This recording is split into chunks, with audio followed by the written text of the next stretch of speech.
తెలంగాణ ప్రస్తుత ప్రభుత్వం తీసుకువచ్చిన బీసీ రిజర్వేషన్ వ్యవహారం రాజకీయంగా కాకరేపుతోంది. బీజేపీ కాంగ్రెస్ల మధ్య మాటల యుద్ధాలు, పొలిటికల్ ఫైటింగ్లు కూడా జరుగుతున్నాయి.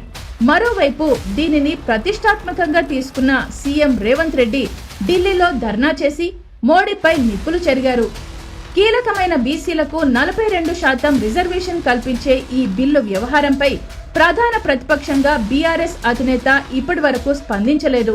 దీనికి మద్దతు ఇస్తారా లేక ఇవ్వరా, ఇస్తే ఎలా, ఇవ్వకపోతే రీజన్ ఏంటి అనే అంశాలపై రాజకీయ వర్గాలు ఆసక్తిగా చూస్తే బీసీ సంఘాలు కూడా అంతే ఉత్కంఠగా ఎదురు చూస్తున్నాయి.